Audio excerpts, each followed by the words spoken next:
Welcome back to the Premium Advantage. It's a concept developed to help you save time and money in streamlining your professional solutions. Professional solutions such as commercial insurance. Commercial insurance, professional insurance for architects, doctors, engineers, software developers, commercial property, whether it's rented or owned, cyber liability, general liability for contractors, home builders, commercial autos, small fleets, big fleets, 18-wheelers, we can insure them, workers' compensation. We offer these streamlined solutions, okay? In case you are interested. We also offer personal insurance, home, auto, life, and health insurance. We are an independent insurance agency since 2005. And we have direct appointments with over 50 carriers, a bunch of carriers that give you options so that you can look for options if you don't feel like you have some, okay? We're available 52 weeks a year since 2005. We offer free discovery appointments. We offer tax preparations, a membership for entrepreneurs. That's right. The Premium Advantage. We are here to help folks. All right. Finally, somebody. Today, we will be discussing Hispanics in construction in Houston at all levels and roles. That's right. Down all around. As our guests, we have today Miss Guadalupe Vasquez. Thank you so much for joining us today, Ms. Guadalupe Vasquez. No, thank you. Thank you for having us. Looking forward to this today. There's so much information about you. There's so many questions. As I looked you up online, when we started setting up the episode, I wanted to go through the intro. Okay, Miss, you are the co-founder and CEO at USCON, which you're going to explain to us, the US Council of Hispanics in Construction. Also the CEO of Construtech LLC and the president of Constructora. Wow, a lot of titles. And these titles come with experience, come with information on the backflow, come with a story, okay? So we want to hear this story, okay? And you have brought some guests today, huh? Thank you for coming today. And you brought some guests today. Miss Elvia Quintanilla, thank you very much for coming today. Of course. Thank you for letting me be here. I'm excited to get going. Hey, and I applaud your bravery into going, yeah, sure. I'm in. This is what I do for a living. I'm in. I'm in. Comes in. That's it. Love it. She is the founder of an electrical trade school here in Houston. Is that correct? Yes, in the state of Texas, but we have it here in Houston, yes. Wonderful. And she has brought with them Miss Madelyn Lanid. Thank you very much. Yep, she's over there. The star of the day. Yes. She's a recent student and graduate from your institute. Was it an institute or you call it an academy? Trade school. Trade school. Got it. Cool. Electrical trade school. So at this point, what I would say is she probably knows more about electricity than me. Then all of us probably here, yes, even myself. Wow, look at that. You're overqualified to be here. Okay, so coming back to Guadalupe. Now, our co-host, Mr. Jacinto, thank you so much. Shout out to toda mi familia en Nicaragua que apenas conocí. I just got back from Nicaragua. As you can see, my hair is ridiculous. We love it. But I gotta say that if you haven't been to Nicaragua, I highly recommend going. The food is amazing and cheap. Steak, lobster, Wow. your whole table for Sign us yourself. up. Sign me up. Like imagine like 6-7 plates to yourself and your bill comes and it's $8. Oh, wow. I So mean- why is this podcast not happening in I'm not Nicaragua? Now you're thinking. There is a pro and a con to everything in life, folks. Okay, what happened? It's a communist country. Oh. So you're dealing with a lot of other things there. Like I could talk about this the whole, but we're here for other reasons. But, yes, shout out to Next- the next beautiful episode. people in Nicaragua. All the people who work hard out there. Also, there's a community of people who take care of stray dogs out there. We actually adopted a dog. We went down there with 22 people and we came back with 23. With the dog. With the dog. We count it as a person in my Yes. mind, you know. What's the name? What's the name? So her name is Luna, and we Luna. found her bajo la luna. It was a night like a week ago. There was a super moon, and we literally found her under the moon. She came to us. She's the greatest dog in the world. Shout out to my boy Gio, who's taking care of her right now. So Nicaragua. Oh, you guys are awesome. Wait, I didn't know you could just bring your dog back over here like that. It's only easier than $1,200. Easier than a person, right? So, but America. But she's the moon. Yo, but for $1,200, they take care of the shipping, the moving, the crate, the vaccines, The whole works.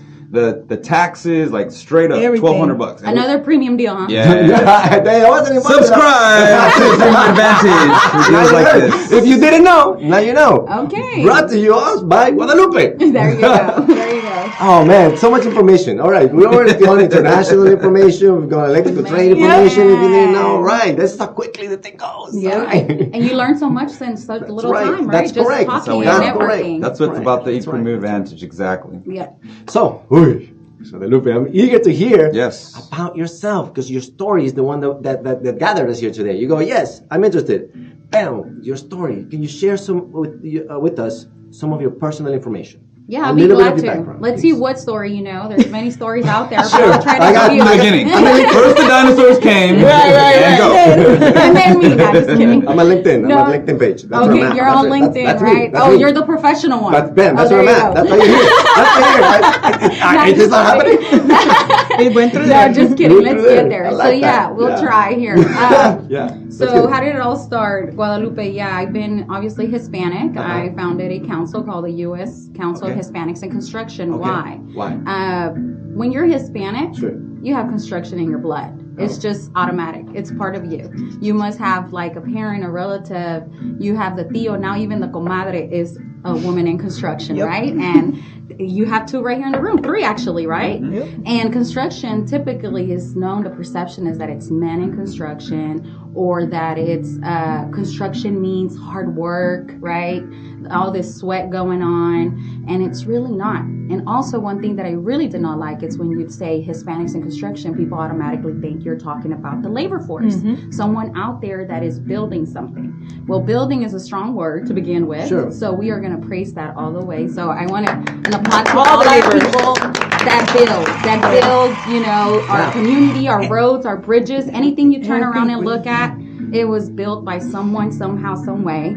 And the majority of the time, right, just like the population, Hispanics have something to do with it. However, nowadays, you don't only have Hispanics. What is the first thing you think about when I say Hispanics in construction? Tell me.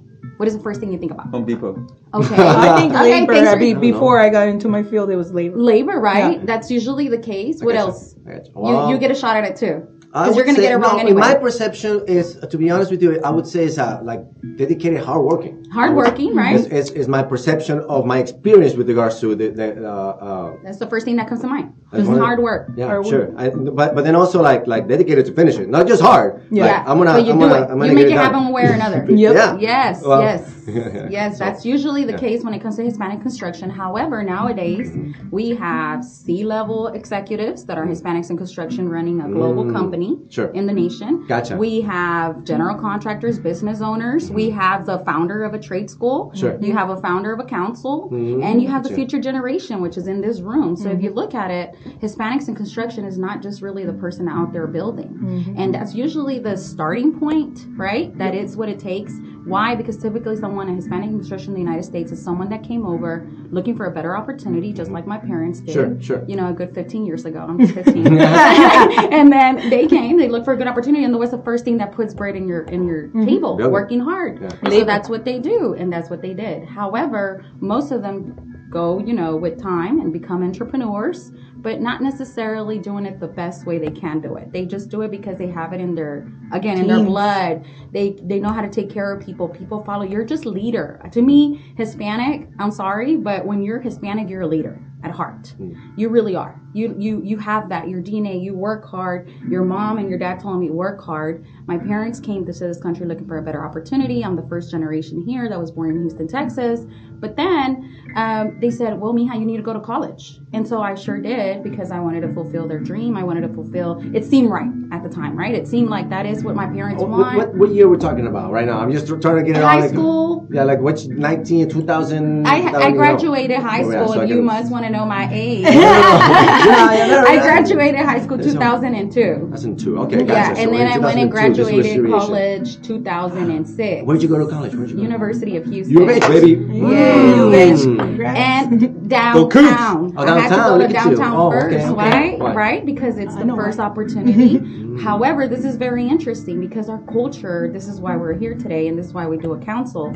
Our culture, even though it's beautiful, even though that our culture is, you know, unity, our culture is party, Family. alegría, familia, todo eso. At the same time, I want to say, and I'll say it loud, sometimes it hurts us to be Hispanics. Big Why? Because it is ingrained in us to work so hard so we can get somewhere somehow, right? And it's not about working hard. It's about working smarter. And so this is why we're here. So we started. I was your A school student when I was in grade school. Then high school, I was invited to the White House. And my dad was, typical, traditional Mexican, said, no, my daughter does not sleep out of my house. My daughter will not go sleep at another house nowhere else. So guess what? In the White House. I don't care if it's the White House. She's not going. So guess what? Did I go? No. Then comes your culture. Here comes high school. I graduated top cum laude of my class in high school. Congratulations. Yes, Where'd you go thank to you. high school? Aldine Senior High Oh, School. look at you, Aldine. Okay. Yeah. It's Yeah. Went Yeah, represent, baby, come on. yeah. Airline, right? Nice. So, Yeah. cultura, That's what hispanos, ¿verdad? Entonces, we go there, and automatically when you're graduating top percent of your class, you can go to any college in the state of Texas automatically, and you can get a scholarship. But then again, my dream was always to go, if I may say here on the podcast, Texas A&M. Oh, is that right? Right. Dig 'em eggs. Yeah. I wanted to be an Aggie, right? Back then, that's what I thought. Oh, that's what you thought. That's what I thought. I So see. there Gotcha. comes graduation, put all my application in. Obviously, I was admitted because it was Texas. But then here comes the last semester. Yeah. But my culture is stronger. Yeah, sure. My family is Can't stronger. leave. I can't leave. It doesn't even seem right that my parents sacrificed so much for me to go to Texas A&M, and I'm just gonna be like, see you, mom, Yeah. see you, dad, with the 2 kids Sure. behind, Sure, and sure, I'm sure. gonna go live the life. So guess Sure. what I did about 3 weeks before I had to start college? Scratch it. I Start pulled it. back. Oh, really? I pulled back and I said, no, I'm not going anywhere. I'm staying home to help my family, help my mom who had 2 jobs. Wow. And then I started that. But then I said, dang, I always had in my mind, what would it have been if I would have been to Texas A&M? Sure. And so there's moments in your life when you go through those stages and you say, what if? Yeah. What if? Oh, what if not? Sure, right. Right? So you're like, one lesson I have learned looking back at the moments in my life is don't question anything. Do not question it. Just keep going. Yeah. What's for you, it doesn't matter. It happens for a reason. And maybe I wouldn't have been where I am today, the founder of a council, if I would have went to Texas A&M. Sure, right. Maybe I would have ended up being there what I was trying to avoid, or my parents were trying to avoid all this time, which was typically, get pregnant, have a family. There's Right. nothing wrong with it. Yeah. But they didn't want me to just do that, Sure. right? So now time went by. Texas A&M was scratched. I stayed with my family. I graduated college. Then from there, I start my first business administration. 4 years in, I said, okay, well, it's time to go. But I said, I feel like I just learned to be a perfect employee. Right. Well, it's because I'll tell you, you got to And learn the there's- process. You got to learn the process. And You have to learn the process. There's diverse opinions, and Sure. everything is accepted. Sure. I would have to say, yes, college is great. I Sure. love college. Yeah, if it's- I could afford be learning Sure. every single Oh, day, wow, yes. We will and do that. networking, especially Sure, in Houston, sure. where there's so much diverse, right? Yeah. I think we're like number 1, number 2. I think so. now. Yeah, No. diversity, Yeah, correct. diversity. We're number 1. Well, we're not Yeah, number we're one. number 1. We I were think number now. 2, but I think we I went think to we're number number 1. 1. Number. Yeah. So I there think you go. number We one. like to be Kyle, leaders. you didn't know? Hey, Now man, you know. somebody tell us. Yeah, Now look you it up. know. Look it up. Correct me if I'm wrong. No, but no, we're up we there. got We're up time. there. We can- look it up. Look it up. All right. Look at it. Yeah. Ask Alexa. Hey, Alexa or Madelyn right Get Alexa in the No pocket. need. You got Jacinto. I'm doing it right now. See? So Okay. come on Continue. now. Ya Come te on. He's on it. So Come on. diversity, what does the college do? Puts you in front of people of all diversity, all cultures, everything and everybody. You learn from everyone. Strong believer on that.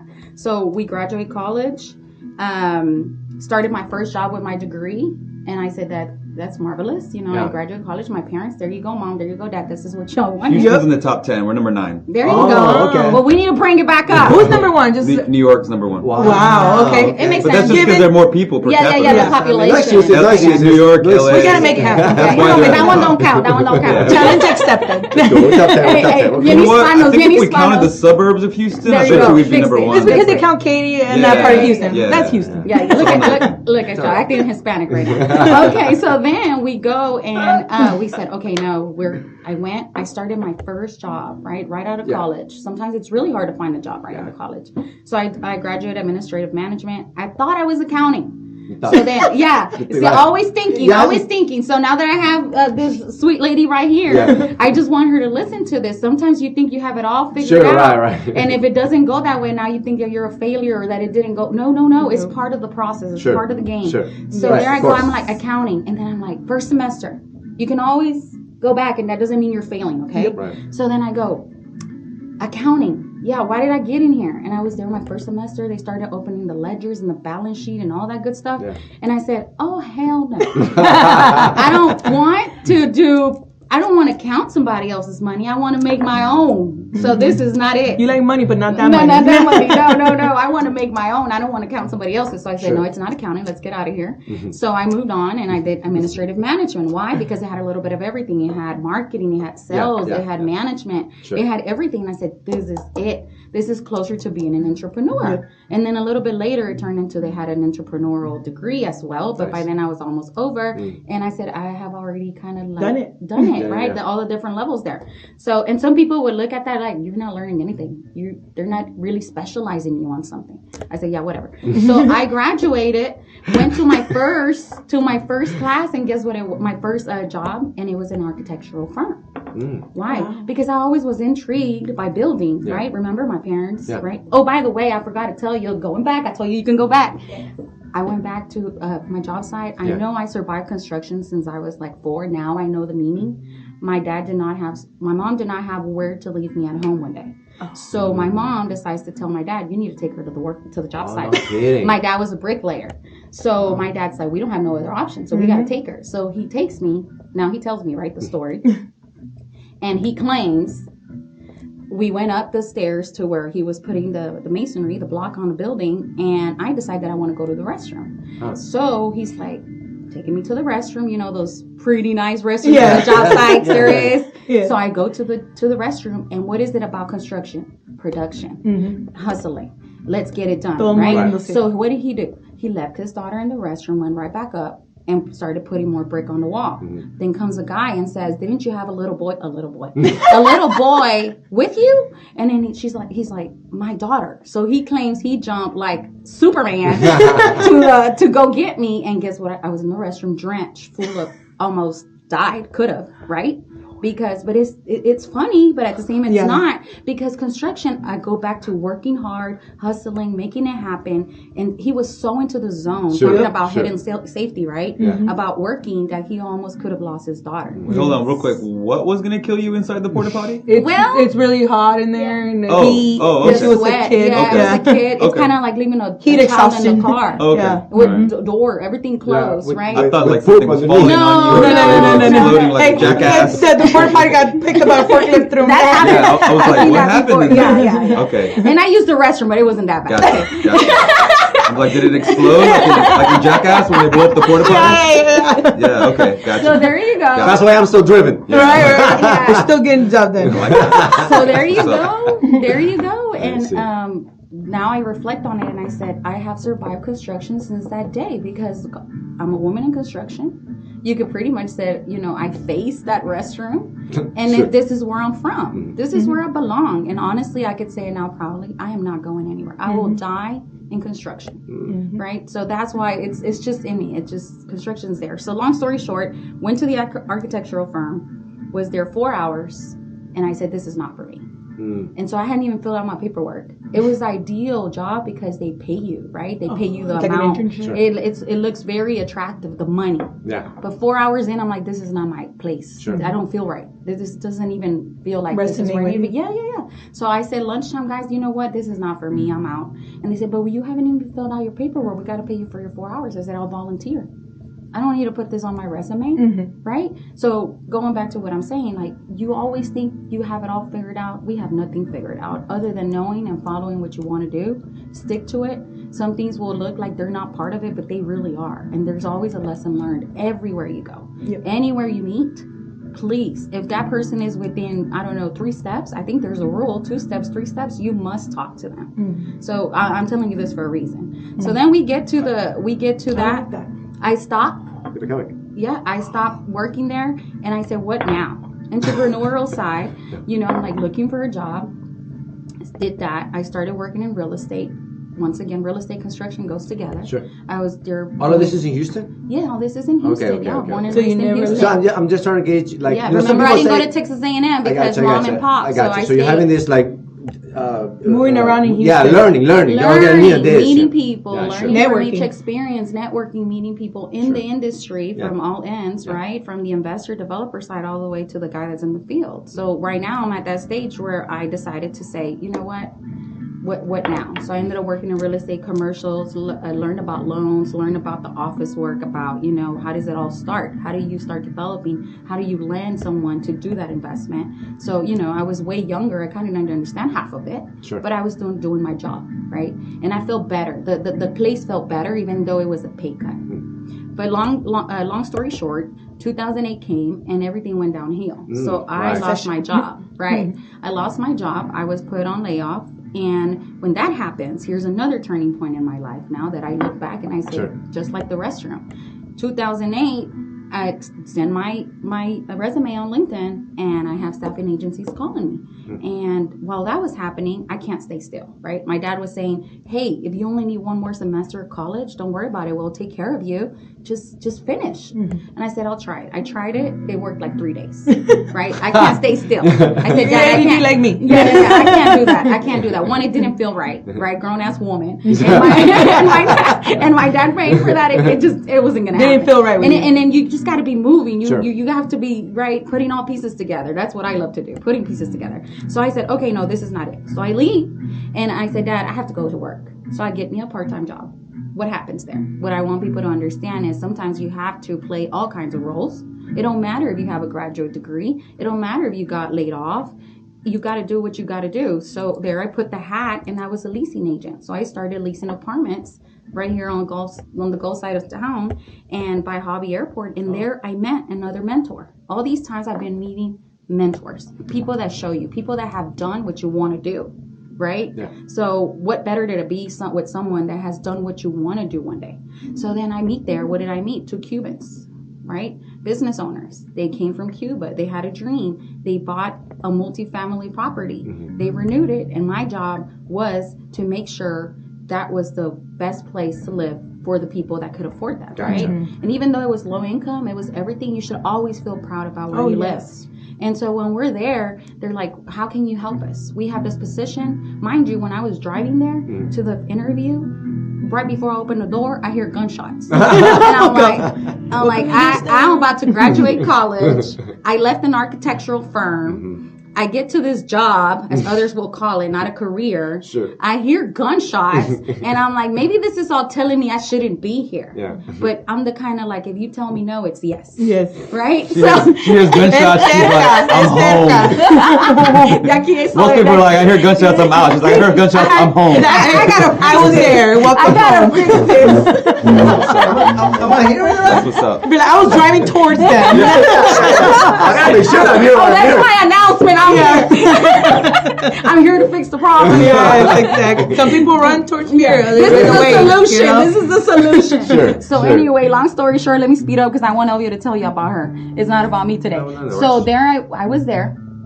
And I'm there, I'm waiting, right? And I hear more gunshots and people running and just, what people nowadays say ghetto. I don't know what the real definition of that is, but I said, okay, well, and to me, I'm here to interview for a job. So she said, you know what, whatever hours you want to work, and you were in college last semester, you want to come in the morning, help me out a little, right? Yeah, for sure, let's do it. And I said, what could I possibly learn here? I mean, it's just a regular secretary job kind of thing. And my parents and people were questioning it. They're like, are you sure that is what you want to do? I mean, you're about to graduate college. Why are you going to go? I'm like, okay, it's a part-time job. I'm about to graduate. I can do this. It doesn't take anything away from me. If anything, well, little did I know, I met some good mentors there. Why? Because those were business owners of a 365 unit multifamily, complex that you have to run. Yes. They were running a business. They were running an empire, if you think about it, from a Hispanic coming from a different country in the United States and owning something like that in our culture, that's monumental. Gotcha. And you better respect that, right? So what did I learn? Gotcha. I'm curious if you put yourself, because you're like, I'm closer to the owners here and I can have more impact here than at some architectural firm. Nobody's going to know what happens. And nobody cares. Yes. I'm just doing some secretarial work. I can actually affect people. Yes. And actually And that's what I learned impact, what impact is, what you can do, people you're surrounded by, how can you impact them? So that now I have one saying, like, yes, we all build, we're all in construction, but who are you going to build today?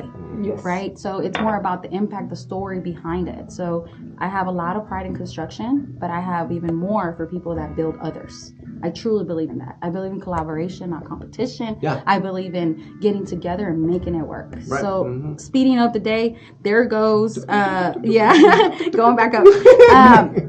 There goes the multifamily place there, helped them, brought it back up, beautified it. I said, why don't we gate the community? Yes, it's in ghetto town. Everybody says it, but this will be the only gated community in this ghetto side of town. And if they really meant business, guess what's going to happen? It's going to go up. Yes, and people were like proud about that little corner. Well, I live down there in the community where it's gated, and even though next door there was gunshots, right? But it was something, and they said, okay, let's do it. And then I said, man, why don't we bring Walgreens down the street, right? But that's my entrepreneurial side. Sure. Right? So I went to college, I had jobs, but connections you're come in. always thinking, connecting. So I said, connecting. So I said, why don't we bring Walgreens to give, the kids to go to school, or some job fair, or some health fair? And they said, you think we can do that? I said, well, let's try. What does it hurt? So I just called Walgreens down the street and I said, hey, pretending to be the owner. I'm like, hey, I'm down the street. I'm the owner of the complex down here. And we would love for you guys to come do some kind of health assessment for our community here. Oh, we would love to. What do you need? Do you need some baggies? You need us to do some blood pressure testing? What do you need? The kids are about to school. Toothpaste and toothbrushes. Bring them all on. That's awesome. So before you know it, I had 4 or 5 tents outside in the parking lot as a little community event of the community. So what did that happen? People were driving in and they were like, whoa. And then the neighbors on the other properties were looking like, they don't do that for us. They don't take pride in our property like that, in our tenants. Before you knew it, we filled up the whole damn place. Yeah. Okay? And it was prideful people. Yeah, who cares if they were low income? Mm-hmm. They were proud about where you live. Yeah, it's a sense of like contentment, happiness. Yes, you know what I yes. mean? And we're That's working amazing. together, community, right? That's right. Yes. Right. So with time, that happens, and I said, okay, it's time to go. I didn't go to college for this. I get it, but I learned, and I had a mentor that showed me how to be an owner, be proudful, and make it happen. And now I think about them. And I met a woman there. She was the sister of the owner. She would say whatever Cubans as it is, they're very, talking about Viva hispanos. Cuba libre.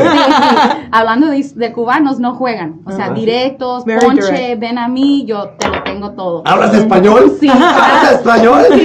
Sí. Shout out to Jordan Alvarez. Oh, yes. Sí, ahí está. Entonces, aprendí mucho de ella. Ella ya. era, es cubana, se le ponía a quien fuera y ella como quiera, no Sí, vas a pagar la renta o vas a pagar la renta. ¿Me vas a abrir la puerta con el calzón caído? No me importa. That's no my me importa. DJ name. Calzón caído. Calzón. DJ Calzón Caído in the mix. Oh, I love that. That's You know, funny. it's- Se les cae el calzón cuando pone la música. Sorry, not Ya sorry. no salió el hispano. Ok. Bueno. Book me for quinceañeras. I'm available. Divorce parties. Hey, book me para Okay. calzón caídos. Okay. Oh, Oh Lord. Lord. So anyway, please don't do no calzón caídos. So there we go, and we see, and I learned a whole lot from her. Very determined woman, and I said, "Wow, it don't matter what it is. She knows she knows her stuff. Sure. She stands up for it." We leave there. We get to it. Staffing agency calls me and says, "Oh, we would love you to come in. Are you still in the market looking for a job?" Remember, now I graduated, then I got laid off. Sure. I get called from the staffing agency, and I said, sure, let's hear it. I go into the staffing agency, and here goes the next moment that I always tell everyone. Don't let no one decide for you what you want to do. Mm-mm. We get there, staffing agency, it was still the 3-ring binder, Yeah. Dude. And she said, no, not this one. This one's a pay cut. This one, I don't think so. This one, yeah, but no, you can do better than that, and this and this and that. And then she gets Staffing agency. staffing agency, so she's flipping Yeah. 3-ring binder. She gets to the one where she says definitely not and keeps going. Yeah, And what did gotcha. I tell you earlier? Hey, why she say definitely? Yeah, if you say Oh, yeah, right. I'm gonna say yes. Yeah. So That one's my favorite. Let's go to that one. Yeah, Okay. so what happens, we finished the interview and she said, it looks like we don't have a match today. And I said, yeah, that's what it looks like. That's okay. But I'll tell you something before I leave. Can you tell me more about the one you said definitely not? Yeah. So always question. Sure. When somebody tells actually you went through cannot that do process. something, Why not? question it. Question it. Why? Who decided? Did you ask me? Yeah. No, you didn't. Yes. You don't make decisions for me. So she says, and I said, why not? And if it's a no, I want to know why not. Because maybe it is a yes. I want it to be a yes, and I need to know what am I missing. Sure. Right? But you don't give me a chance. So that she's like, oh, well, it's building materials. Construction, you mean? She said, yeah. And I'm like, so why not? So in that moment, I learned that because I was a woman in construction that was down to do it, that does not mean all women see it that way. Sure. So she thought she was protecting me by Wow. not putting me into that position, Like you when in deserve better. reality, she could have hurt me Yes. if I wouldn't have asked. Interesting. Right? It's a big lesson. Big That's a lesson. big lesson. Across the board. Across Any the industry. board. Across Any the industry for board. anybody. Do It's not. like- So question it. Yeah. Who cares? What's going to happen if you question? You have a doubt in your head, and Clear you're it like, up. "What if?" Ask it. That's right. Why do you go with that?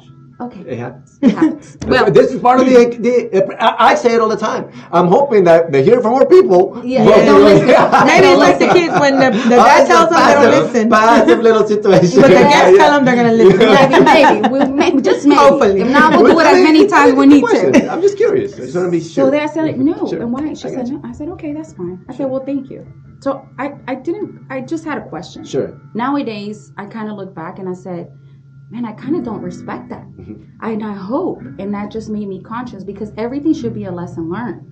You have to be very conscious about what you say around people. Yes. Especially the next future generation. Okay. Because you don't know how you could have impacted someone just for those 3-4 words you said. Yeah. So nowadays, you know how we're always doing this podcast and Yeah. this, Right. coming out on videos and everything. Right. I am very conscious of what I am going to say and not, Sure. because Yes. you might affect someone Correct. as good or as bad if you're not, you don't know who's listening, Yeah. that's right? important. You really don't. So if I would have listened to her, then I would have said, I'm not. Good. We'll come to find out, Yeah. I leave, and I don't believe in coincidence. I don't believe it. So I leave that staffing agency, my phone rings, and ma'am, are you still looking for a job? And it was a staffing agency from Dallas, not even Houston. And I said, I sure am. She said, okay, well, we're calling you because we think you have all the qualifications to go interview for this position. And I said, what is it? She said, building materials. Oh yeah. That's not a And coincidence. so to me, that was a sign. Yes. That is my yes. universe. That I was so like, why she said no, I left. And I said, that was no longer a yes. That was a hell yes. Right? That's where I'm at. Hey, dude, I'm knocking at you. And come on. So I go, right? And so who cares if my parents came from where they came from? Who cares if I almost died in the, restroom? Who cares that I didn't go to the White House because my dad was traditional? I love my dad to death, and I will not hold any regrets about that, because you just don't know. That is not the way. That was not it. I thought it was. Who cares that I didn't go to Texas A&M? Who cares? What I do care is that I didn't let her tell me that I couldn't do that. Yep. Right? And you ask questions. So there I go. I show up, and it's more men than anything interviewing me. And when I show up, you go to an interview, and usually you're there you're so ready to answer questions. Oh, I got this. Well, they had a surprise for me. They said, oh, it looks like you're ready. You ask us the questions. Oh, what? Yeah, and so quiz. yeah, and so I did, and that gave me that's right. That's another way of looking at these. That's another mentor I met there. Who said that when you go somewhere That's right. and interview for a position, It's a dual It can be a interview. two-way street. It's a two-way. it's It should supposed be a to be. two-way It interview. should be. This should be. I should want it as much as you want me. Yeah. It's not automatically. I'm listening, and Yeah, yeah. hopefully you Yeah, get me. right, correct, Maybe I correct, don't want to correct. work here. Correct, And correct, again, work here, Correct. right? Which is, there's nothing wrong with having a job. Mm-hmm. But I am passionate about business and entrepreneurship and people building their dreams. Mm-hmm. So there I go, and I said, I do my thing, I get hired, and here comes training. In the elevator, the second day on my training, I meet this guy, one of those guys that you just know. I don't know. There's something about those guys that they just give you this. Not saying nothing about you guys. Sure. Y'all look awesome and sharp today. But there's some guys that when you're on that elevator, you just know, like, this is not your regular guy. Like, there's something about this guy. You know what I'm saying? Sure. So I was there, and it was the same elevator that pregnant women that are about to deliver would commonly mistaken for the one to the hospital. Okay. So when she was there, I see this man in a tie, very polished and everything, in the elevator already with his suitcase trying to go up, and there's 24 something floors there, right? But the woman in the elevator seemed like she was about to have a baby. Mm-hmm. So I wasn't about to allow her to get in there, go all the way up, and find out she got in the wrong elevator. Yeah. So I told the young lady, I said, ma'am, and I told him first though, I said, excuse me, sir, but I believe she's in the wrong elevator. And many people probably wouldn't dare, saying like, we're not going to interrupt that man, right? Yeah. He's in a business, probably talking a billionaire conversation, and I'm over here with my little, no, I didn't care. So I stopped and I said, excuse me, but I'm going to have to stop the elevator so she can get off. And then I said, ma'am, you're in the wrong elevator. She's like, sweetie, thank you. She's about to pop. So she leaves and she's like, yes, indeed, I want to go to the hospital. I said, that's around the corner. So long story short, I get in the elevator. I said, I am so sorry about that, but it seemed like that's totally fine. And I said, what floor? And I asked him the floor. And then I put my floor, in which I knew what floors it would belong to the company I was working for, right? A global company in the building material industry. Sure. So then I go and I click, and he said the other one. I said, oh, dang, this guy does work here. And I already messed up, but it's okay. Gotta keep going. Anybody that knows about sales, y'all know about your 30-second commercial sales pitch? I've heard about it. You heard me right at the beginning of the episode, right? Yes. So talk about your 30-second commercial right there. That is the most, I guess that is my life 30-second commercial. Sure. That was the pivot to my career. I went up that elevator, and in 30 seconds, I want to say, that's what it felt like. From the floor 1 to the floor 25, where that man got off, he said, so what is your name? And I said, I apologize for doing that, but this and that. And he said, what is your name? What are you doing here? It's my second day of training. Oh, okay, well, thank you. And I left the elevator, and she said, well, thank you. Nice to meet you, Guadalupe. And that's one of those things you're like, man, he remembered my name. I always call people by their name, okay, by the way. So then I was like, okay. And I leave, and it just left me an impact. The training day was over. At the end of the day, here comes the guy that had hired me. He said, I knew you were trouble. And I said, oh, God, I messed up. And I said, what is it? He's like, who did you meet in the elevator today? I said, you know what? There's people that impact you that way sometimes. Sure. You just know it. And I said, what? Oh, well, if I have to say something, I want to say he kind of looked like the guy that is in the organizational chart y'all showed us yesterday. And he's on those top ones. But, pictures can be deceiving. So she's like, yep, sure indeed. He was in there. What did you do in the morning? What happened in the elevator? I said, well, why are y'all saying that like that, right? Like in front of people, what happened in the elevator? What happened with the elevator with the boss?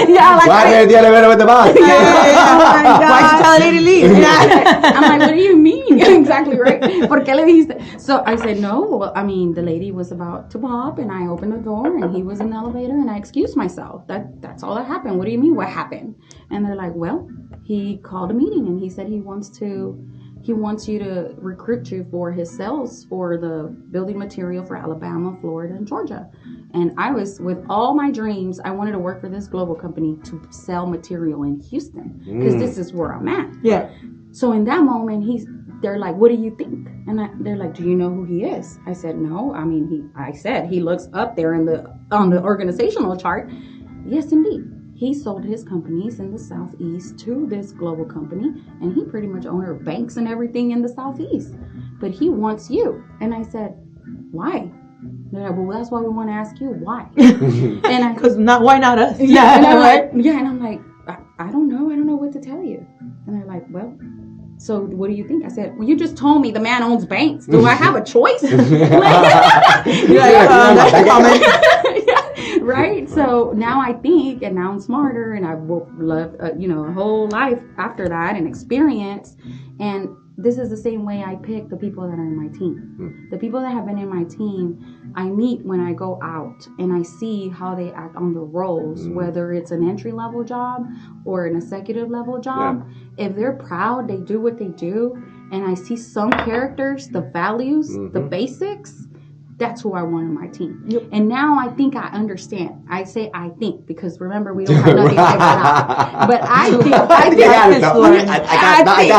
think because the man is a little bit more grown than I am. But I want to say that maybe, just maybe, he saw that value, the helping the lady and introducing and apologizing, because that's something I would now respect, right? Looking back from a younger person than me, I would like, man, and I say it all the time because I see her here and super young. That doesn't mean anything. And she's in the electrical field. She's petite. She could be a model, But who said that she has to be a model? She wants to be in electricity. Exactly. She wants to be into robotics. She wants to be into building the future. So that's where I'm like, maybe, just maybe, right? So long story short, he puts me there. I would laugh because that's like you said that a few times. So let me say this again. So there you go. We're there, and that's it. I sold that 11 times. The sell of that company, the portfolio, 11 times the sell. And next, I was like, but I want Houston. There I go again, trying to complain, and I'm like, no, what am I doing? Maybe Houston wasn't for me. But before you know it, then I was promoted to be inside sales in Houston. I was selling all kind of states over the phone because people just want to get taken care of. They could care less where you're at. So I was doing inside sales, and I was selling concrete left and right. Yeah. So then I get promoted to ATA sales in Houston. And that's where I, back in my territory, and that's where I gained my nickname, La Reina del Concreto. Oh, is that you? Yeah. Oh, that's how I found her, La Reina del Concreto. That's how I started following her. Cool. Yeah, and and people just started calling me that. And I asked, remember, because I don't stay with my question in my head. I said, why? Why La Reina del Concreto? And they're like, because reinas do what they say they're going to do. And I said, oh. Well, now I gotta own that. Yeah, but then remember, I love sales and I love marketing. So I said, I'll own it. But if I'm gonna put the crown on, it better stay on, right? So you better own up to it. So I went and trademarked my brand. I put it on concrete blades. I put it out in the field, and to me, it's a symbol. Right? Because concrete blades cut through that concrete right there. They cut you. They cut you. You mess with me. You mess with You get cut. Now, remember, she likes to go to gun shows. So to me, it's a symbol. I think it's who you are and because of how we grew up. Yeah. So it's literally ingrained in you. It's like you don't stop. You don't stop because if you do, you're gonna fail. Exactly. Yeah. So I was just there, and I'm like, I don't care. The concrete blade, La Reina Concreto, walls, stucco, that concrete thing right there, floor, cut through it. But don't let nothing stop you, right? And I start working. That's where I get on grounds on the boot. I meet a lot of subcontractors, a lot of guys, small business owners that are pushing, making a lot of money. And if not, they're building our communities. And some are being taken advantage of. Some are not really. They're just there because of the lack of resources, the lack of someone, a mentor that's there to show them the way.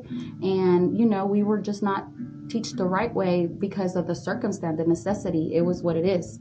But they are really building our communities anywhere you go. So, by 2044, the U.S. economy will depend highly on minority companies. Yes. And those guys are my guys because it's construction. And most of the Hispanic people work in construction. Yeah. So when you go in there and you feel that and people they want you to pretend to be their lawyer because you speak both languages or, this is nothing new. I was my dad's lawyer, notary, nurse, doctor, you name it. So this is all over again. Tell me where do I show up and who do I need to tell to calm down? Because that's not going to happen with my people. I'm the person that at Walmart, you talk to somebody stupid, I'm going to tell you, why are you talking to our people like that? Who are you? Like, I just have pride and I don't, especially when it's another Hispanic, that just boils my blood, right? So I wanted to be a lawyer too. Oh, okay. Yeah. And then I wanted, this and that. So the closest thing I found, and I didn't know then, is being the founder of a council of Hispanics in construction. So I like to connect pieces, Advocate. Yeah. advocate it. So I can be a lawyer one day. Yeah. I can be, here talking on a radio show or whatever, a podcast. I could do whatever, being on the camera. I can be the teacher. I could be the mentor. I could be the consultant. Whatever it has to be, you have to build someone. Otherwise, and that's what makes me. If I build somebody some way, somehow, I feel very good about myself. It's not even about the money. It's not even about the title. So yeah, I have like 4 titles out there because LinkedIn asks you for the title. That's right. You can't even skip it. Oh, yes, you can. Okay, but who said that the title is what makes you? I could care less. I haven't looked at my certificate. I'm saying you can. It's yeah. Yeah. The story is who makes us. Yeah, the story, the meaning, right? Yes. And so don't get so into the, man, I don't have those titles. And No, man, correct. Yes. Yeah. Correct. That was the nature, specifically one of the biggest natures of this is to show that story. When it's like, oh, I can't put that. I can't. Hey, don't that's worry about all that. nothing. Just start moving. Yeah. Take advantage of the opportunity. Connect with somebody. Start moving. And in our That is world, correct. I heard something, just to chime in, yes, that please. limitations leads to innovation. So when you come from nothing, you're able to see the world a lot different, because when you do have money, you can throw money at it, you know. Sure. But when you come, that's why startups are so, That's they do very so well. important. And then, when they don't see the other end of where the limitation is. So whenever people say, don't fail, you can't fail. No, you should fail. Fail very many times, because after that, you're going to learn what you did Those are wrong good. and Those keep are building good. yourself. So You just wanna have to. put If that you're out not there. failing, I don't know that you're doing anything. Exactly. Yeah, but Right. Yeah, I would say thanks for it's that, like yeah. a bunch of failures, and we're like, got it right. Yeah. But, It's part of the fun. I would say just limit yourself with regards to like, don't you take big, humongous risks. Just take little ones at a time. Yes, you baby know what I'm steps. saying? So you're ready for that big steps. one. Correct. That's one of the things that we have mentioned before, which is right now is the easiest time for you to take those baby steps. Oh, yes. They take advantage of the opportunity of All those. day. You know what I mean? And so there's one of the natures of the premium advantage and things of that nature is the taxes, the tax implications to help owning a business, lowers your cost, extends your resources, Exactly. gets you some exposure, lowers That's your right. insurance. More marketing dollars. Yeah, and I think to wrap it up for me, it's the title that we go after is ownership. There's not a certificate to be an owner. There is I like that. not That's a the good one. degree to be an owner. Nobody teaches you. Nobody does it the same way. There is you do your own formula, and people can copy everything from you if they even try. Yeah, but They can't never, copy you. They can't copy you. It's that we all, you're the owner of you and the owner of what you do and the way you impact. So all these guys that are part of our members and women and family and future generations, they might have no titles whatsoever. They probably never will. But they have one strong title that not anybody can say they have, and that's being owners of their business. And all they need is to know how to be a good owner. So I have guys there that don't know how to open this laptop or even use it, and they're scared of this thing like you I have no know. idea. Yep. But they build the bridge outside where know. we get on That's the right. highway. Mathing all the math. That's right. And so I tell That's them, right. I said, what do you care to know this? You're the owner of the company, believe it or not. Hire someone that knows how to use this damn thing. You are an owner. Everything else you can hire if you don't know. Sometimes my team's like, Lupe, you haven't gone to the training school for the next Excel, blah, blah, blah. Yeah. I'll hire someone that knows Excel. Oh, but Lupe, they're going to have this meeting and you haven't gone over there and they're going to show you PowerPoint. I'll hire the pro at PowerPoint. What do we have to do? You're an owner. And when you're an owner and when you're council and when you are community, right, you just connect the pieces. And that's what I love to do. I love to put the right person with the right place. This morning, it's funny. I said, I think it's like Cupid. I'm like Cupid of construction. Oh, I see. I guess. I just put people where I feel and they deserve to The meet the general other connection person. is constant. And that's it. Because if I feel that this person's working really hard, they deserve it. If I can make a shortcut for them and I know the other person is in need of that one, this is what I do. Build that bridge, build that connection.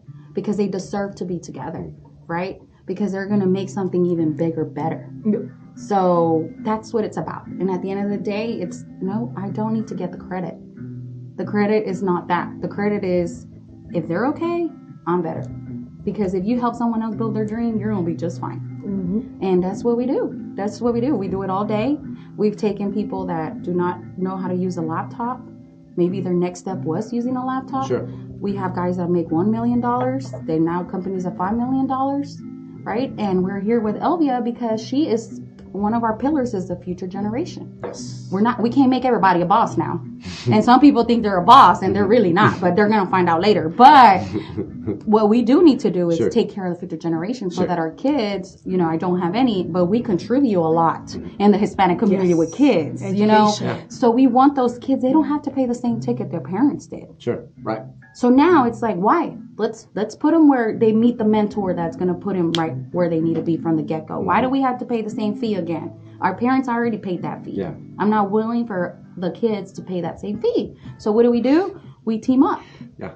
We team up. Shorten the process for the time too, so that you can have the perfect. We're all on the same page about that particular situation. We want everybody to get there a lot faster than we That's did. right. And lowering costs. Or I know costs. Faster, quicker, and lowering costs. That's right. Correct. So we have the employers that we make successful. We prepare them to do business, to make more money. What are they going to make with that money? I hope they're not going to go spend it. No, we're going to teach them to invest it. And more importantly, give back to their community. Yeah. They're already building it, but they give back. So then we team up with Elvia.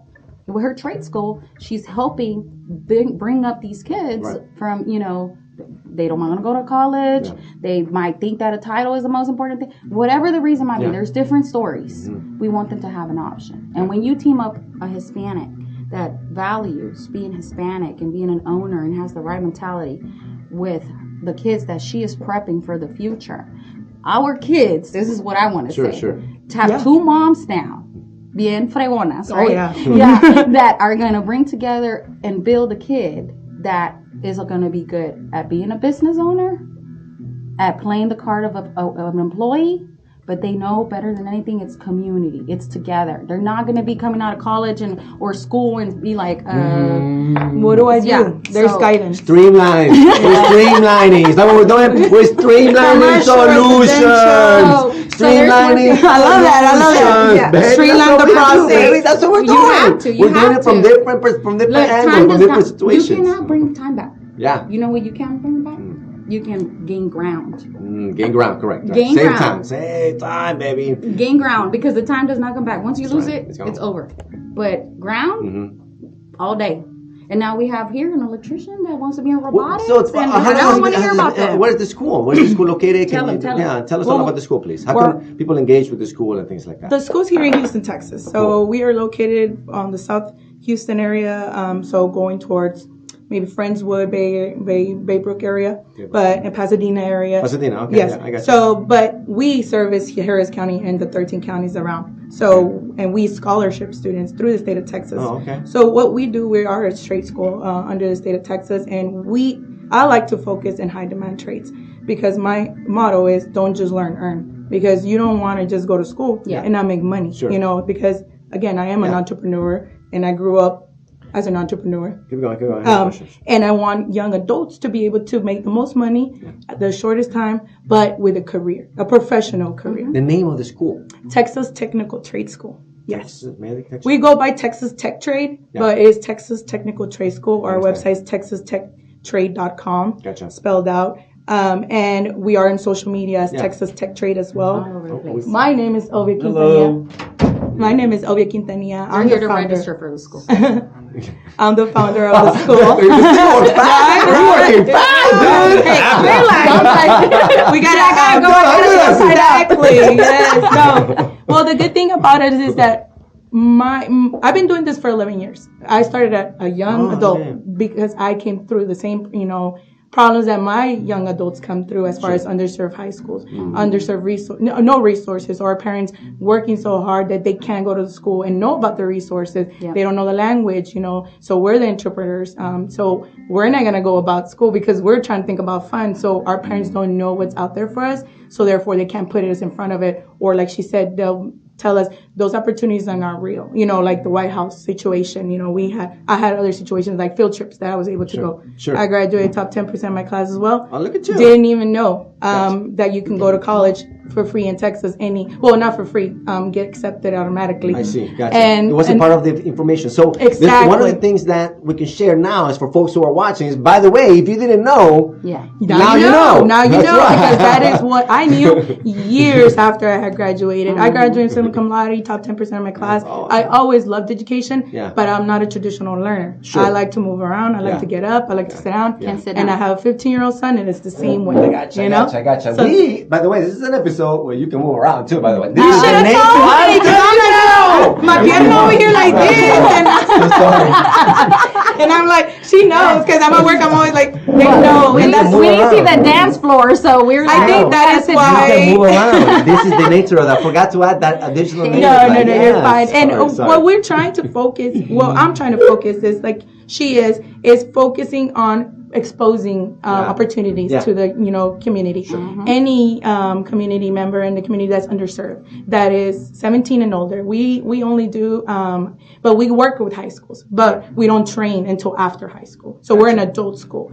So you have to be 17 and older to be able to come into the field. But what we do is, what my goal is, I've been doing this for 10 years. I figured out the bureaucracy of this. Bureaucracy. Gotcha. Bureaucracy is what it is. Gotcha. Red tape, all of it. So I streamline it now. I streamline it. No pun intended. No, keep it coming. That's what we're doing. So we streamline it as far as how can they become an apprentice electrician the fastest way into journeymanship, the fastest way into master electrician, fastest way to own a company. Oh, you can do the master electrician. Exactly. And that is what we want them to understand as far as, don't just go work as an apprentice electrician for your whole life. Work for 3 years, get your journeyman, get to work for 3 years, get your master's, get your contractor's license, go to the council. They're going to educate you, go open up your business. Don't, if you want to do it. If you want to. But if you want to work, there's linemen, there's engineers, options. there's robotics, and our kids don't know that. Our kids they're in survival mode. A lot of our young adults, they don't even have parents that are there for them. They don't even have, they're in foster care. They're homeless. Their parents are deported. And those are the kids that my heart goes to. Because I was an underserved youth, one that nobody thought I was going to be able to do anything. Right. So from there, you just get that grit. And you're just like, I'm going to prove everybody wrong. Look at you. And Great. I have 4 sisters. We're five girls. My older sister is major in the military. It's me. Then a sister is about to graduate from UH as an architect. 1% of Latinas are architects in the field. So that is very, I'm very proud of her. Very proud of my older sister. Nice. A major in the military, 5 feet tall. That is amazing. So we come from a background of our parents always working, always seeing them, my mom working 2 jobs, my dad working 3 jobs, and just like trades, nothing but trades, cleaning houses, working at a restaurant. My dad, mechanic, concrete, de todo. We do it all. And we have to help out in the house. So you grow up taking care of everybody. And it just is instilled in you. That's what she says in our DNA. Because we are a community and we grow up as a community. And the people that helped us are the community that made us get here because our parents weren't able to because they had to put food on the table. So me knowing that I can't let these young adults just sit there knowing what their parents have done for them, knowing what my parents have done for me. I tell them, I was like, look, life may be tough, but you got you. And that's all you need. If you really believe in yourself and you really got yourself, you can do it. And then the right people are going to come around you. But you got to build yourself. You got to build yourself first. And you got to be okay with life not being okay all the time. But that doesn't mean it's ending. It just means that right now it's not okay. But you keep going, you keep going, you keep going. Something's going to be put on, just like she said. The right people are going to be in front of you. And you got to be bold enough or advocate enough or be able to speak up for yourself and say, hey, I want to know what that is. Just like I did 10 years ago when I stepped into the school that I went in as customer service. At 23, I started that school. And that school was open for 1 year. Wow. And I was there for 10 years. And it closed down 2 years after I left because it was not appropriating funds anymore. Gotcha. And I was like, I'm doing this for the people. Right. Because I've never been driven by money. And I thank God for that. I thank my parents for that too. Gotcha. I see the ugly in money. We did an episode on money, and we learned that money is infinite. Oh, yes. So then, our conclusion was, why are we arguing? If it's infinite, there's a solution about. There you go. You know what I'm saying? And when there's abundance out there, collaboration happens. Yeah, sure, that's right. No competition. There's not enough people doing the work. For young adults, there's so many underserved we need kids. So many more. And Yeah. So saying, I started looking around in our cities here, in our communities, and I started seeing what I see in Mexico. And I'm like, why? Why did we come from Mexico and now we're living the same life here? Why are our kids in drugs and no, there's other opportunities. They're in jail. They're depressed. They're suicidal, and it's just sad. when there's so much opportunity, when there's so much money, when there's so much entrepreneurship. And I'm just like, nope, you can't be that way. Like, life is better than this. Yes, it sucks too, but it's not always going to be like that. So that's where my passion comes from. That's where I started my school. And being a young adult, boots in the ground. And when I saw that we can get scholarships, because what we do is we are a state school, but because we teach in a high demand, all of our students come in for free if they're underserved. The state of Texas pays for it.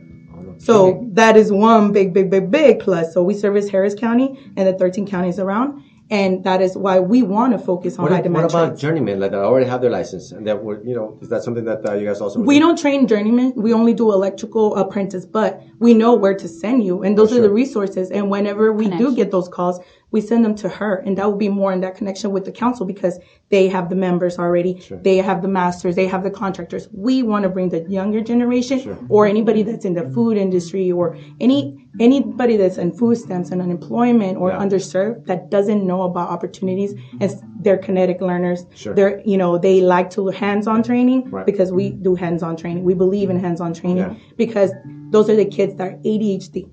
And those are the kids that don't want to sit down, just like I do. Just like my son that's 15 doesn't. Gotcha. And they are smart. They just don't want to learn in a traditional world. Sure. They don't have to. That's why I'm here, because I want to, that's my people. That's my demographic. I perceive it's because that traditional, you can score it potentially, even though the test is not really that good, even though HISD kind of still kind of like, so that system in itself is Texas is having an issue with. Definitely. It's reasonable, 100% to say, and then, so that's why I have to take care of it. Exactly. I have to go through that little process. This process is not for these kids, you know what I'm saying? Yeah. And that's where my quote goes from earlier, that limitation leads to innovation, because my limitations made me be so fueled by the passion that I have that I said, I don't care if there's not a Latina that has a school in the state of Texas or in Houston that looks like me in construction in a male-dominant field. Sure. Why can't I do it? That's right. I know it better than they do. That's right. I know how to help my people get there as well, as far as I know that they don't have internet at the house, or I know that their parents are the one probably borrowing the car and they can't use it.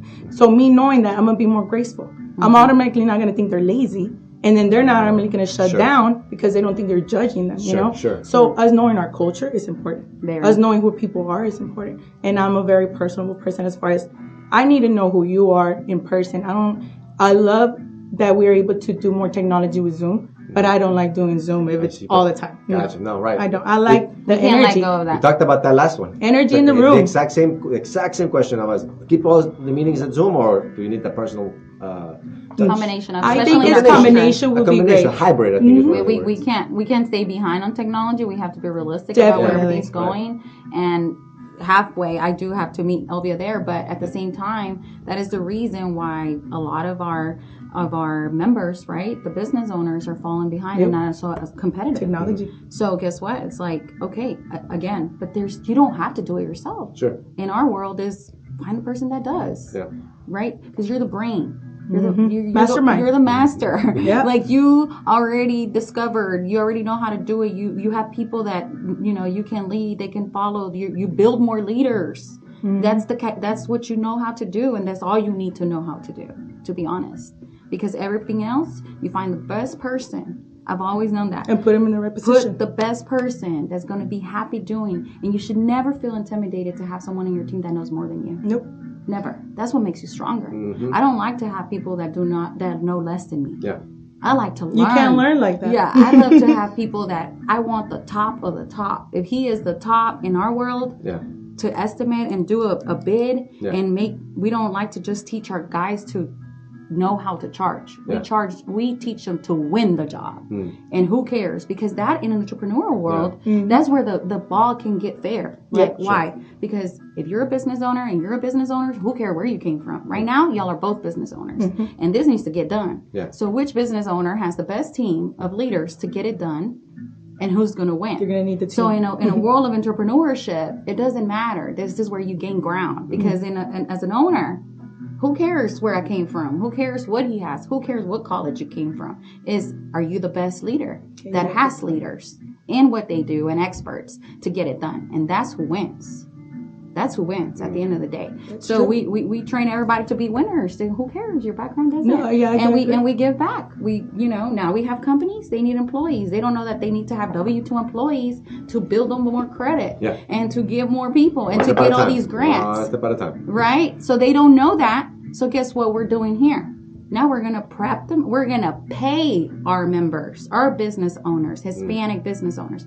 Between Elvia and I, we're going to pay them to hire the new kids as W-2s in their company so that they can build their company while they build the future. Gotcha. Oh, man, that's intriguing to me. Yeah. Look at you guys willing to support the efforts. Yeah, well, my goal is in just this sector that I'm in, electrical right now, you know, the education but side we need of to it. grow that. Yes, we need and to bring the she keeps telling me like, oh, you gotta grow. And we go nationwide. And we will. I said, I'm ready. I'm aggressive. I'm ready. I was like, but I have a vision. Sure. And that vision is very important and it's very purposeful. So my thing is like, I gotta make sure that the right players are there, which Lupita is the right player, but the other players, we need who more are good they? players. I gotta meet them first, you know, because I'm very you're the mom. protecting She's about the my mom. babies, you know?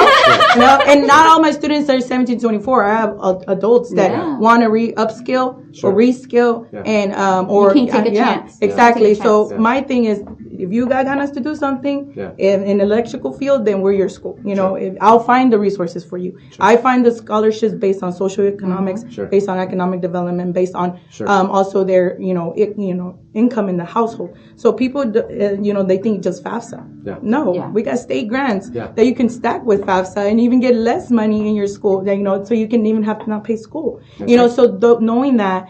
Our kids can now be engineers and nurses and mechanics and construction and electrical because all of that is supported in the state of Texas. And if you don't know that, you need to because, like I said, you can go to school for free. Literally free. It's not a loan. You don't pay it back. It's a complete grant. So that is something that when I saw that, I was like, how come we don't know about this? And that to me was like my pivotal point. And who teach you to be, because my world's entrepreneurial world. She's an entrepreneur. When I say Hispanic in construction, she is a Hispanic in construction. She's a Hispanic in construction. But then who taught Elvia to be a founder of a trade school, a for-profit business?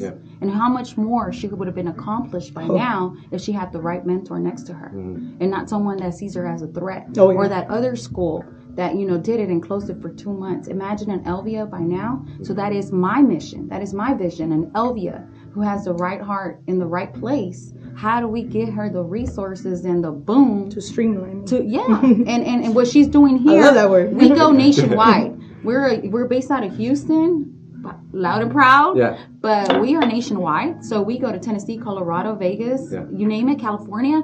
And what we're talking here is the same story everywhere you go. It don't matter if it's beach or there's sand or there's dirt.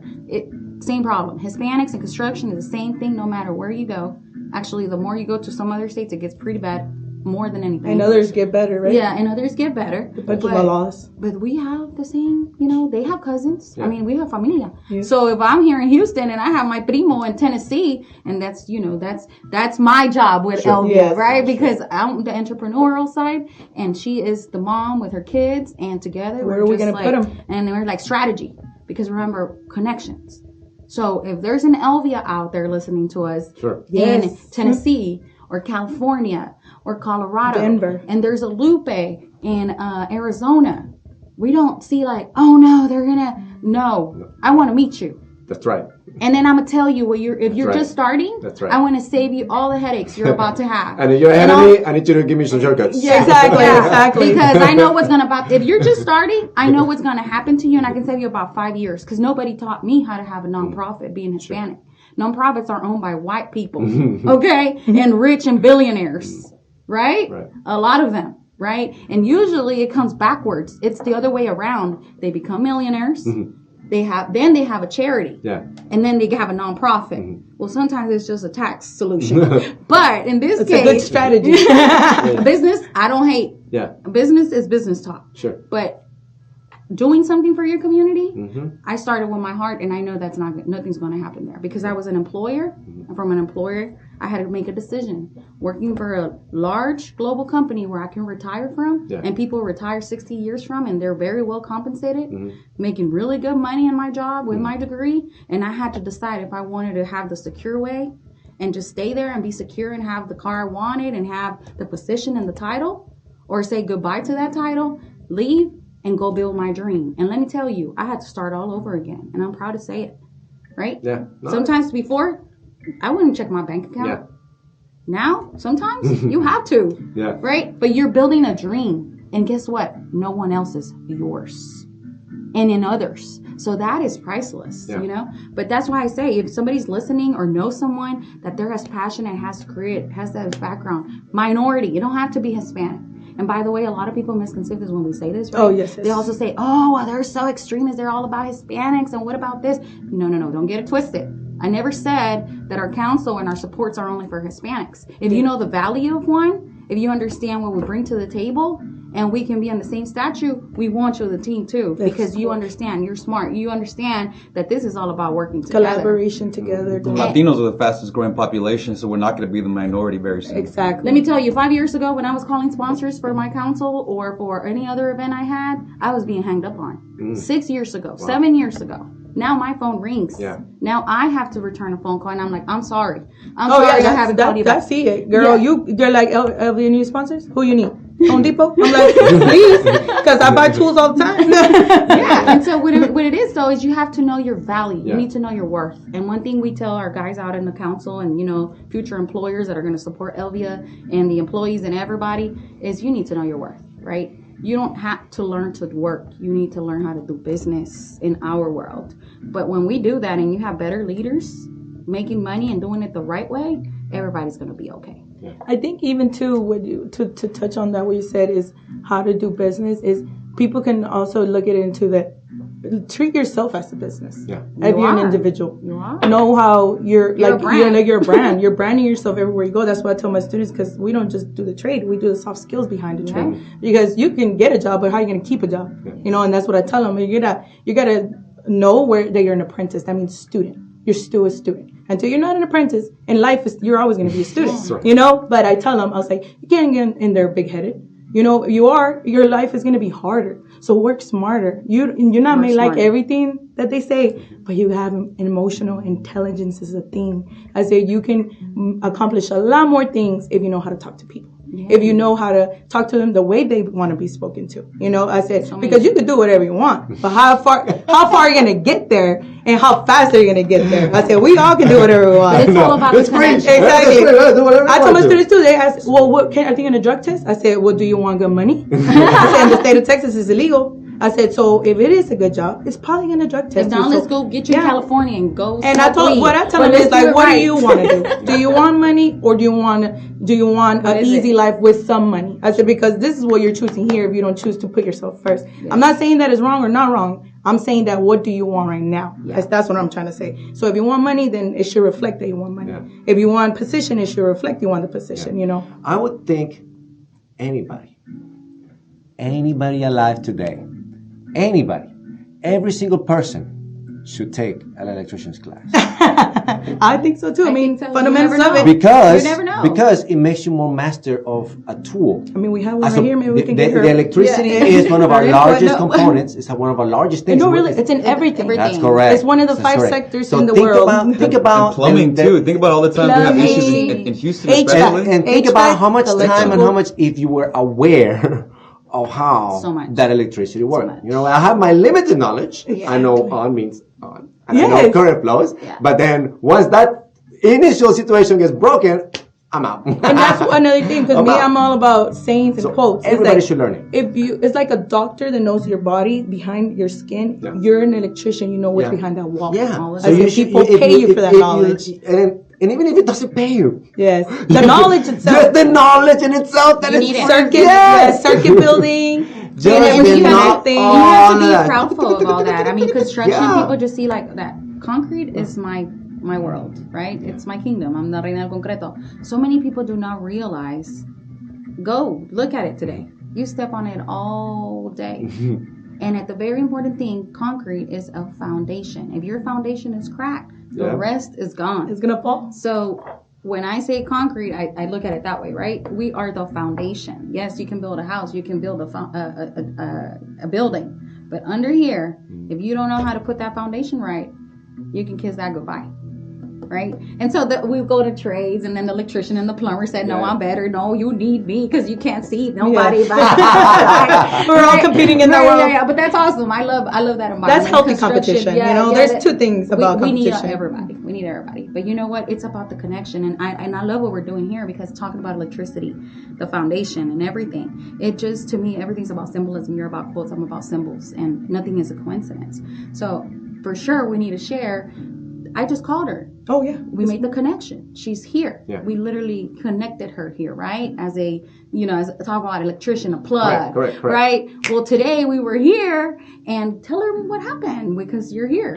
Which one of all? Well, where do yes. Well, Miss Madelyn, she just started with me as an internship on Monday. She graduated last week, and she started with me on Monday for 6 weeks. And she wasn't going to come with me. And then when I told her, I was like, you know what, I'm going to need some help. So come with me in case I need to take notes or anything. And this is going to expose you to different opportunities, you know? Of course. And as soon as I get here, Joey's here. He's the one that runs the place. Okay. And he was like, I know who Joey is because he's in the robotics world and innovation. Sure. And I was like, you know what? This is Madelyn. Mm-hmm. She wants to be in robotics. Well, from there, he was like, this is too easy, girl. I said, oh, I know. When you connect. And he's like, I love the synergy here. So now she's connected to the robotics right now.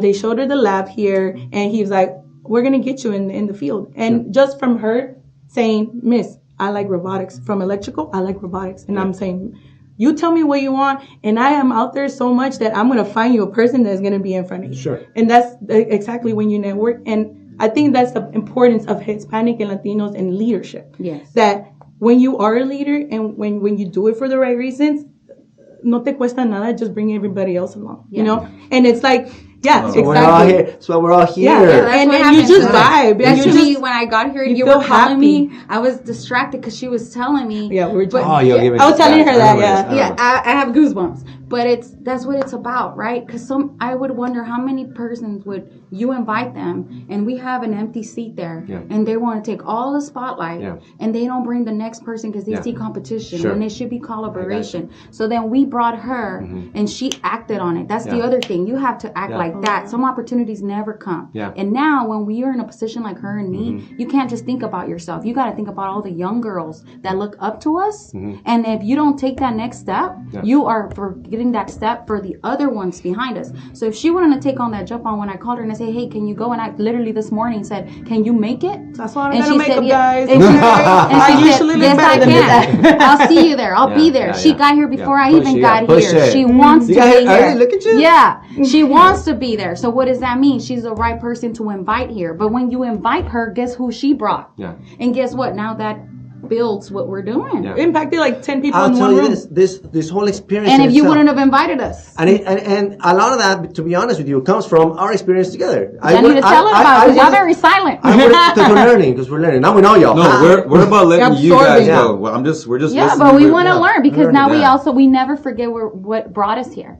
And so yes, I invited her, but who invited me and why are you here? Right? Yeah. So I learned my things with regards to podcasting and things of that nature about a year and a half ago, but it was my start, and he gave me the shortcuts. Yeah, your mentor. He said, sounds like a mentor. I know, hey, we don't need this, we don't need that, we don't need this, we can do this, we can do that, blah, blah, blah. So it allowed for me to move at a way faster pace, which gave us this advantage that we're talking about with regards to the situation. Of course. Now, with respect to the Latino community, I have a question for y'all. This is something that's come up between us many times in all of our podcasts is, for some reason, now, look, just bird's eye view, okay? We're all Latinos. Yeah. We all speak Spanish. We're all probably Catholic. We all beat our children. We all, you know what I mean? We all eat beans and rice. Maybe call it habichuela, whatever you want to do. But we're all similar so much. Yes. Well, why are there so many little, tiny countries?